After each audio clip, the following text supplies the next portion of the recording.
Thank you, Senator, for being here. It's great to be here, especially to have this discussion. There is so much going on right now, Yes. a lot you're involved in, so I'm going to get through as much as we can. I want to start with, I just talked a little bit about the power of personal stories and people's stories and how, in my view, it's much more powerful than data. Data is important, too. We're all nerds here. Right. But tell me a little bit more about how you decided to ask for these Medicaid stories, how many you got, what surprised you about what you saw in the stories. So we made a decision in my office that we win this by dispelling the worst type of poverty of empathy. If more people, Americans are good folks, if more people know the stories of the people that are being affected. That's why 25 hours on the floor, we centered stories. Sitting with Hakeem Jeffries on the steps for 12 hours at the Capitol to protest, we told stories. And we have been inviting the whole time for people to send them in. And they're gut-wrenching. And when you read them and you hear about people who are barely holding on, the delicate lattice of their economic well-being, you pull a string of Medicaid out, funding, even if it's just a transportation program, things fall apart, families unravel, they can't get to work, they can't get their medication. And so those stories, I think, are what is we need to elevate now, not the voices of politicians, the voices of the people that are being affected. It's incredibly powerful. And one of the things, and we were just talking about this before we came on air, that's challenging about moments like this, it is hard to defeat bad policies when you're in the minority. It takes a lot of work. It's possible. It happened with the ACA and efforts to get rid of the ACA.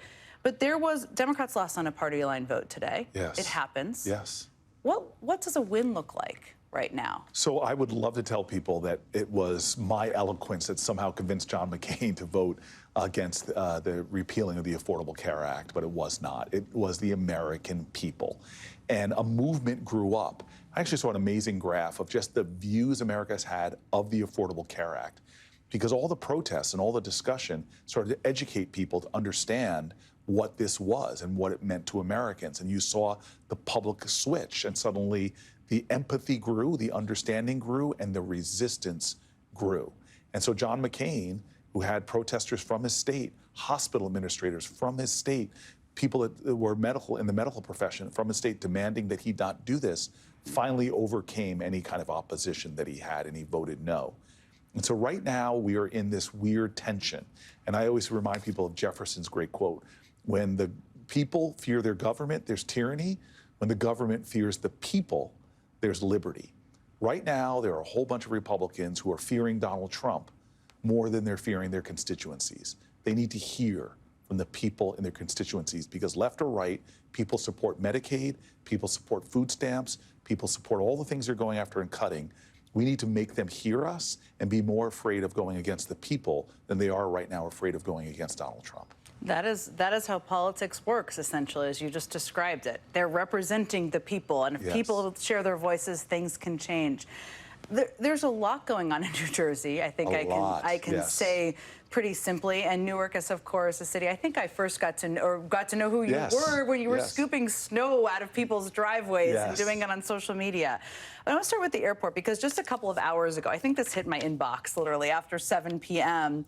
You and your New Jersey colleague sent a letter to the House and Senate Appropriations Committee asking for $2 billion in emergency funds to fix the infrastructure that's partially causing the Newark Airport crisis. A lot of people have been paying attention to this. This should be something that's bipartisan. I know this just happened, but your staff, I'm sure, is working the phones. Around the clock.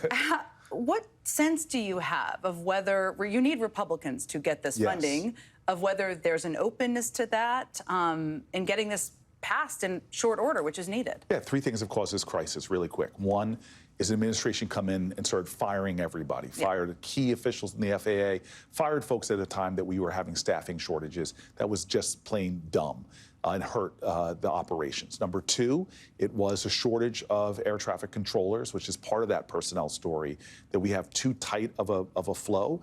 We need to get more people on the job, and that's been hurting it. But the main thing, number three, is we are dealing with archaic technology that needs to be replaced. And Newark was especially vulnerable because when they moved the air traffic controllers, they ran an old school, almost like an extension cord down there that created more of vulnerabilities.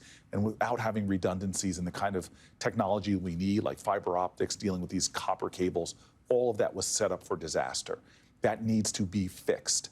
And it's not a problem just of Newark, by the way. We're particularly vulnerable, but throughout the whole system. And so I've been doing everything to address all of those problems, from talking directly with the Secretary of Transportation to talking to air traffic controllers, getting their input about how do we solve this problem of the shortages. One of the key things, though, is you can't fix a problem unless you put the resources into it that are necessary to upgrade the systems. So we have an emergency appropriation, and I'm asking Republicans to step forward and understand this. Today might be in Newark, but tomorrow might be in a red state, and this is a crisis the United States of America should not have. And clearly asking for emergency, it is a crisis happening at Newark Airport. Do your constituents, I'm sure, are calling your office all the time? Is this safe to fly? Would the senator fly? Would you fly out of Newark Airport? I'm going to fly in the next week out of Newark. It's my home. I live a mile or two from the airport. That's how close I am. I have spent 6 years, I feel like longer than that, bringing hundreds of millions of dollars to improve that airport. Anybody who's gone through Terminal A, I hope you've seen some of the resources we've brought. This is a moment. It is a premier airport in the busiest, most congested air space in our nation. It is 20% of our nation's economy relies on the transportation structure there. We need to fix this and be a first-class country, not having these kind of developing nation problems. It's unacceptable, and the buck stops with this administration. Stop making things worse with your senseless layoffs, with undermining public safety by getting rid of safety officials. Stop blaming it on DEI like we heard after that plane crash. This is about stepping up, taking responsibility, and fixing the problems. And I'm going to give you all the bipartisan support you need, but fix it. You're telling me it wasn't the last administration, as we heard from the Secretary of Transportation today. We're going to take a very quick break. Yeah, leaders don't pass the buck. You know that as well as I do. Well, it's been 114 days. Come on. They're passing the buck. I want to talk to you about another plane in the sky. You know the one I'm talking about. We'll talk about it when we come back. We'll take a quick break. Back with me now is Senator Cory Booker. As I mentioned before the break, there's a lot going on in just Newark, a city that is so close to your heart. And it was just a couple of days ago, last Friday, when the mayor of Newark was arrested, put in a facility for several hours. There were 3 members of Congress who were there also. First of all, what was going through your head when you were watching that? I mean, utter outrage. I wasn't in his position. And so that institution, which is a private company, for-profit prison, occupied that after it had been vacant for 10 to 20 years without getting fire code approvals, without getting a certificate of occupancy, without health inspectors visiting. And they were in court with the city, and they still chose to belie the court processes and occupy that and put human beings in there with no inspections whatsoever. So Ras Baraka had been going time and time again. And then on a visit with protesters out there, he didn't bring the protesters. They started chanting, "Let him in." So they invited him in. He goes on the inside. Then they come out and said, "You need to leave, you're trespassing." So he left. Then they come out after him on city property and arrest a sitting mayor in his own city. It's really outrageous. It's completely outrageous. And now this week, I mean, Congressman Carter, I'm just going to note, is a member from Georgia, not even from New Jersey, although he's running for Senate. He proposed trying to strip these 3 New Jersey Democrats from their committees. Right. What do you make of that? I mean, this is, first of all, it's outrageous. And by the way, this is in the context of arresting a federal judge, of violating a Supreme Court 9-0 order, attacks on due process, disappearing human beings. This is all part of this equation. Those Congress people, that's ridiculous. They were invited, they showed up there, they were brought in, they were put into a room, told they were going to get a tour. They came out when they saw all these massive people running out to arrest the mayor. Then they went back, were invited back in and given the tour. So again, this idea that somehow they bum rushed this area or did something, that's outrageous. And then number 2 is, again, this weaponizing the justice system in a way to intimidate and try to silence leaders, be they judges who they're threatening arrest of, or Congress people. This is a trampling of the separation of powers. This is a president that does not want accountability, doesn't want checks and balances, doesn't want transparency.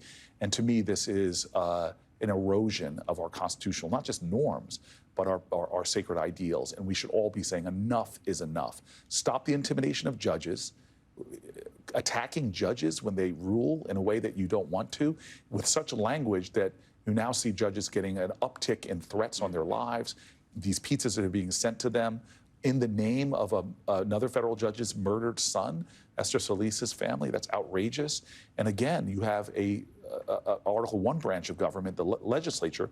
You are doing things to intimidate them, threatening to have their arrest. So this is stuff that is outrageous. It's more indicative of an authoritarian nation, not a free democracy where people have a right to have checks and balances, to have accountability for their president. And right now we have a Congress that is not only laying down, not holding any hearings for accountability, but also are complicit in the most corrupt administration that we've seen in generations with what this president's doing, as we see in the Middle East right now, with his meme coins and his crypto deals, and now the offering of this outrageous plane that you alluded to earlier, which is nothing more than a blatant, in public eye bribe to a president.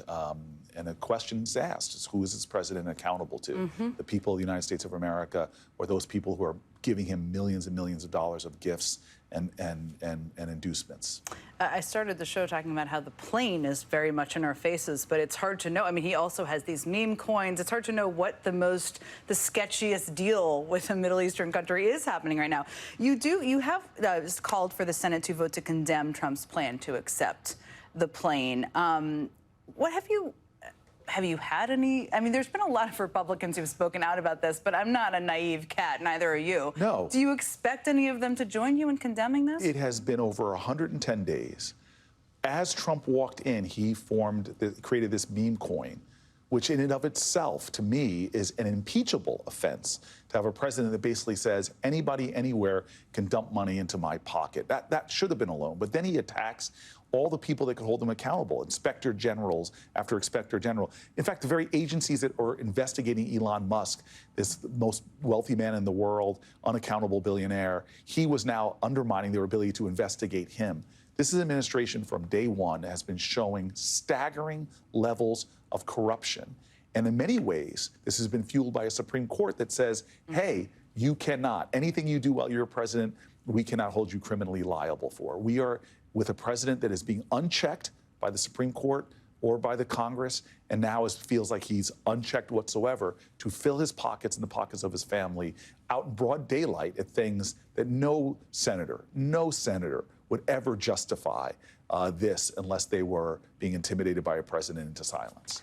I suspect we will have more to talk about this in the coming months. Senator Booker, thank you so much for joining me. Thank you very much. I always love talking to you. Great to be here. Appreciate it.